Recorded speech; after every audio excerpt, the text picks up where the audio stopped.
There is a second computer inside your computer. It has its own processor, its own memory, its own operating system, and its own network stack. It boots before your main CPU does. It keeps running when you shut your laptop down.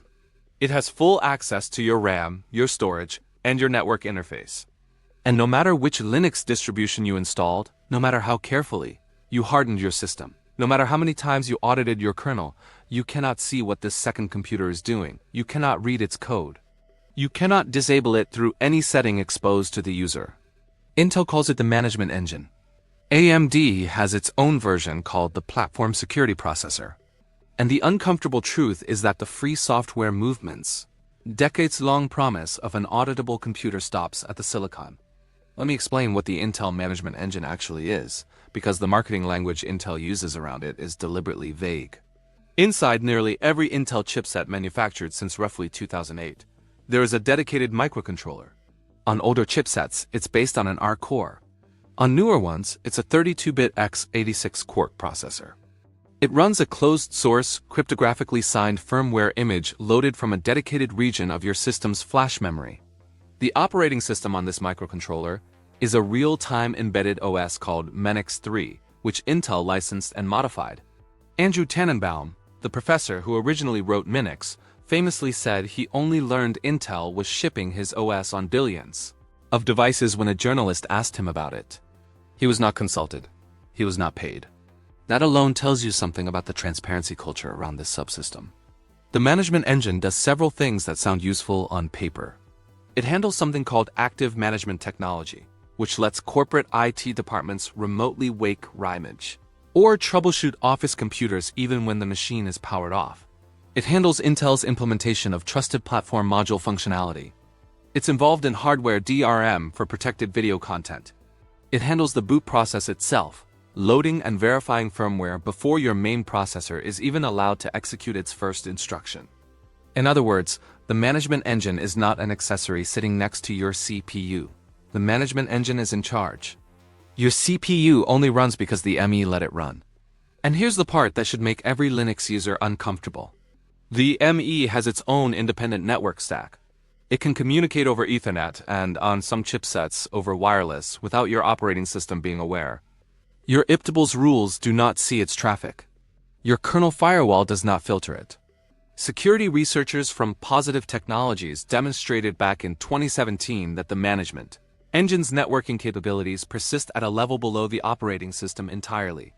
You can boot into the most lockdown hardened Gen 2 install imaginable, and the ME is still sitting there, still running, still capable of handling packets your operating system will never see.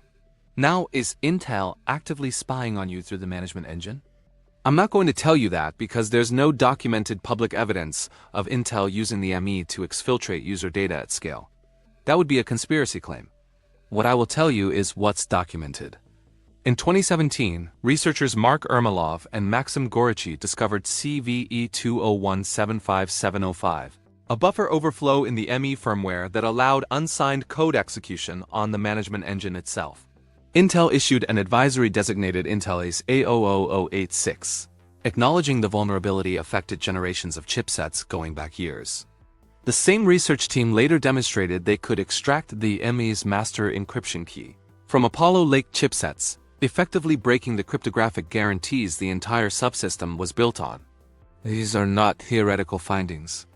These are real exploits against a real subsystem that has unrestricted access to your machine. So if the management engine is a closed black box running unauditable code with full system access, and if it has demonstrated exploitable vulnerabilities, the natural question is, can you turn it off? The honest answer is almost no, and the almost is doing a lot of work. There is a project called Me_Cleaner, developed by Nikola Korna, which takes a raw flash dump of your system firmware and strips out as much of the ME partition as possible, while still leaving the minimum required for the system to boot. On most post-2008 chipsets, you cannot remove the ME entirely, because the main CPU will refuse to execute if the ME doesn't complete certain early boot handshakes within roughly 30 minutes. What Me_Cleaner does is reduce the ME to that bare minimum. You keep early boot, you lose everything else. For many users, that's as close to freedom as the hardware allows. Then there's the HAP bit. HAP stands for High Assurance Platform.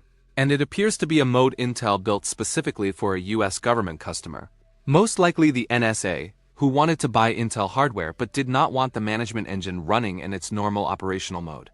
When researchers discovered the hot bit in leaked ME firmware, a small community figured out that flipping this bit in the ME configuration region causes the engine to finish its early boot and then enter a disabled state. It doesn't remove the ME, it doesn't prevent the code from being present. But it apparently halts most of the MIA's active functionality. The irony here is worth sitting with. The only reliable mechanism for neutering the management engine on modern Intel hardware appears to be a feature Intel built for an intelligence agency, not for the hundreds of millions of ordinary users who might also have preferred a computer that fully shuts down when they shut it down. AMD users, I've not forgotten you. AMD's equivalent is called the Platform Security Processor, or PSP. It's an ARM Cortex-A5 core embedded in every modern AMD chip. It runs its own closed-source firmware. It handles similar responsibilities: secure boot, cryptographic key management, memory encryption on Ryzen and EPYC parts. And it has had its own share of documented vulnerabilities, including a series disclosed by CTS Labs in 2018 that AMD acknowledged affected Ryzen and EPYC processors. There is no AMD equivalent of me_cleaner that meaningfully disables the PSP, because the PSP is even more deeply integrated into the boot and encryption fabric of the chip than the ME is on Intel. If anything, AMD users have less flexibility, not more. This is where I want to push back on a common talking point. I have seen people in privacy forums dismiss all of this with a wave of the hand. They'll say you don't have anything to hide. They'll say the management engine is just for IT management and you're paranoid. They'll say if you don't trust your CPU, you can't trust anything. The last one is actually the most honest objection, and I want to engage with it seriously. It is true that if your threat model includes adversaries, with the ability to compromise silicon, no consumer hardware can protect you. That is a real constraint. But the issue with the management engine is not that it makes Intel hardware perfectly compromisable. The issue is that it expands the trusted computing base in a way that is invisible to the user and unauditable by anyone outside a small team at Intel. When the Linux kernel has a vulnerability, the whole world can read the source, propose a patch, and track the fix. When the ME has a vulnerability, you wait for Intel to ship a microcode update. You hope your motherboard vendor forwards that update in a BIOS release, and you hope they do it before your model goes end of life. Many do not. Millions of computers with known ME vulnerabilities have never been patched, not because of user negligence, but because the vendors simply stopped shipping firmware updates. There is a hardware category that takes this seriously. Companies like System76 sell laptops with coreboot firmware and me_cleaner applied at the factory. Purism's Librem line goes further, disabling the ME via the HAP bit as a default. Raptor Computing Systems sells Power 9-based workstations that have no Intel ME and no AMD PSP, because they use a completely different architecture with fully open firmware. These are niche products. They are expensive. They come with compatibility trade-offs, particularly for gaming and specialized professional software. But they exist, and the fact that they exist is proof that the management engine is not a technical necessity. It is a business and control decision that other vendors have declined to make. For most users, the practical path is more modest. If you're on a ThinkPad from certain generations, projects like Heads and Coreboot combined with me_cleaner can give you a meaningfully more transparent machine. If you're running newer Intel hardware, your realistic options are to keep firmware updated, stay aware of Intel's security advisories, and accept the ME as part of your threat surface. If you're on an AMD, similar advice applies to the PSP. If you genuinely need a machine with no proprietary management processor, the Power 9 route is currently the only commercial option, and you need to know what you're signing up for. What I want you to take from this is not panic. The management engine is probably not actively attacking you right now. Most documented exploits require either physical access or local privilege escalation to leverage. Your daily threats are still more likely to be phishing emails, compromised browser extensions, and weak passwords. The ME is a structural issue, not an acute one. But structural issues matter because they define what is possible. The dream of the free software movement, from Stallman through the modern Linux community, was that a user could own and understand their own computer.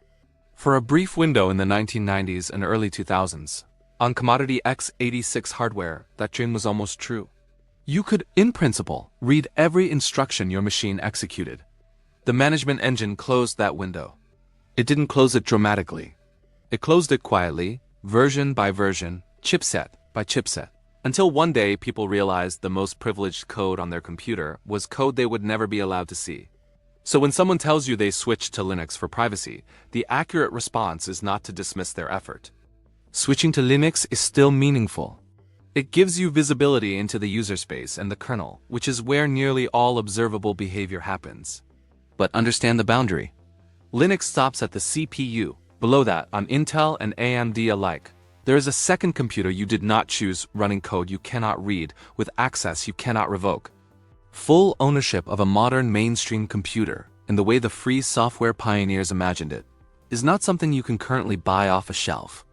It's something the industry decided, quietly, would no longer be on offer. And the first step to changing that is refusing to pretend it isn't true.